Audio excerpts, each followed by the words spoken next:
Dad, Mom. I want you to meet her. She's the woman I love. The woman I want to marry. The young man's voice rang with pride as he pulled out a chair for the girl beside him. She smiled faintly, her hands folded nervously in her lap, while the chandelier's glow washed the table in golden light. His mother gasped softly, her surprise hidden behind a polite smile. But his father did not move. His glass froze halfway to his lips. His eyes fixed on the girl, unblinking, as though a ghost had just walked into his house. "Son," his voice cut sharp, low, and trembling, "you can't marry her." The words dropped like a stone in water. The mother's fork slipped, clattering against porcelain. The girl's smile shattered. And the boy's proud expression collapsed into confusion and disbelief. "What are you talking about, Dad?" he demanded. "Why would you say that?" The girl's fingers clenched tighter against her dress beneath the table. She kept her eyes down, afraid to meet the man's stare. The father leaned forward, his face pale, his hand trembling against the stem of his glass. His voice dropped to a whisper, but it carried across the silence of the room. "Because I've seen her before." And in that moment, the walls of wealth could not hide the truth. He had seen her, not here, not in the daylight of respectable homes, but in the shadowed corners of Los Angeles nights, where shame was sold, and secrets were bought. Before we continue this story, I just want to take a moment to thank all of you who have been following and supporting this channel. Your encouragement keeps these stories alive. If you're new here, don't forget to hit that subscribe button and turn on the notification bell so you never miss the next chapter. Please give this video a thumbs up, drop a comment to share how you feel about the story so far, and share it with friends and family. Now, let's get back to the drama. The dining room sat in silence, the clatter of dishes fading into nothing. Without another word, the father pushed his chair back. His steps echoed across the marble floor as he walked out, leaving the boy and his mother staring after him. The girl kept her head bowed, her hands trembling. Upstairs, the father shut the door to his room, pressing his palms against the edge of the dresser. His breath came heavy, like a man fighting ghosts. Moments later, the door burst open. His son stormed in, anger burning in his eyes. "Dad, what was that? Why would you embarrass me like that in front of her? What's wrong with you?" The father did not turn. His shoulders slumped, his voice deep and heavy. "Son, listen to me. You cannot marry that woman." The boy stepped closer, his fists clenched. "Why? Give me one good reason. You don't even know her."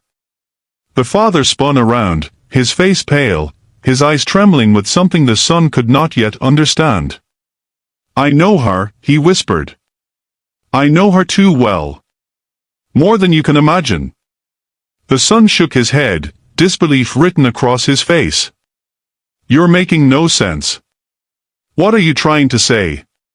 "She's the woman I love. The woman I chose. Why are you so determined to tear us apart?" The father's voice broke, but his words grew sharper. "Because this will destroy you. It will destroy us all if you go through with it."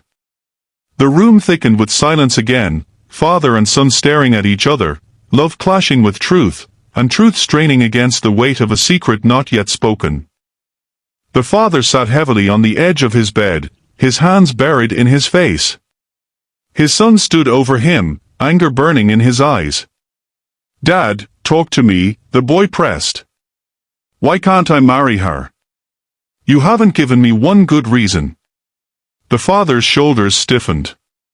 He lowered his hands slowly, his eyes clouded with something darker than anger, something closer to shame.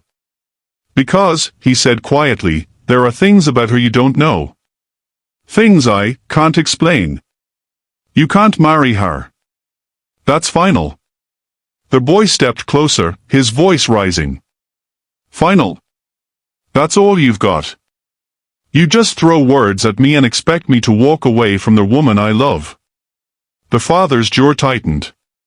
He turned his face aside, unable to meet his son's eyes. His hand trembled as he gripped the armrest of the chair beside him. "I've made mistakes," he muttered, his voice low. "Choices I regret more than you'll ever know. And those mistakes, they touch your life too. You can't see it now, but if you go through with this, it will destroy you." The son stared at him, stunned by the weight in his father's voice. For a moment, he thought he saw fear in the old man's eyes, not fear for himself, but fear for what the truth would do to the family. Still, the boy's anger boiled over. "You're hiding something. I don't know what it is, but this isn't enough. If you won't talk, then maybe Mom can get through to you." He turned and stormed out, his footsteps pounding down the hall. Downstairs, the mother looked up as he entered, her face still pale from the dining room scene. "Mom," he said breathlessly, "you need to talk to Dad. I don't understand him. He won't explain. He just keeps saying I can't marry her. Please, please talk to him. Make him see reason." The mother's hands tightened on the edge of the table, her eyes flickering with worry. She had seen the look in her husband's face upstairs, the kind of look that only comes when a man is carrying something too heavy to speak aloud.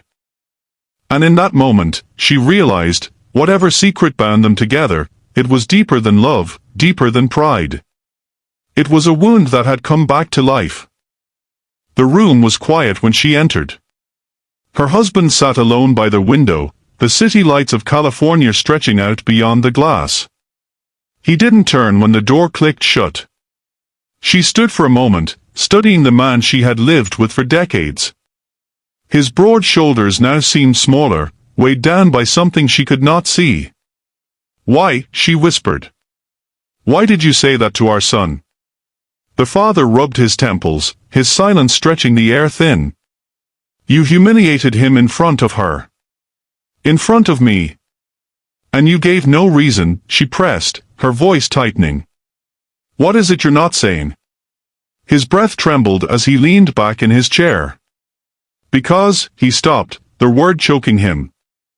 "Because I know her."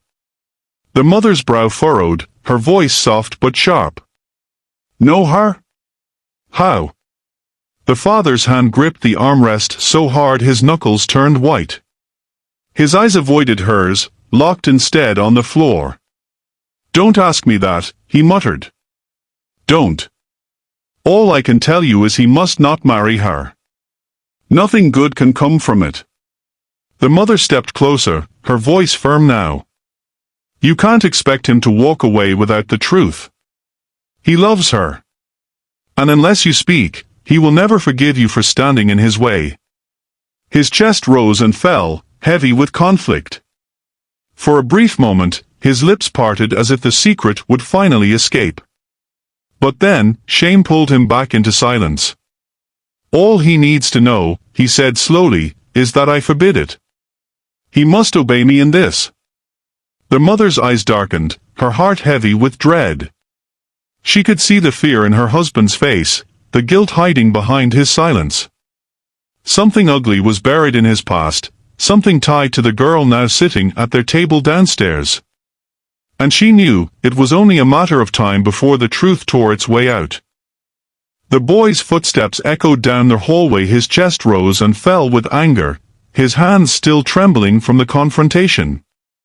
When he reached the living room, she was there, sitting alone at the table, her eyes lowered, her fingers tracing circles against the wood. The smile she had worn when they first arrived was gone, replaced by a fragile silence. He turned to her fully now, his grip tightening around her hand, his voice sharper than before. "Tell me the truth," he said, his eyes locked on hers. "Do you know my father?" She flinched, her lashes lowering as if the question itself was a blade. For a moment, silence filled the room, broken only by the faint ticking of the clock on the wall. He leaned closer, his words pressing harder. "Has he met you before?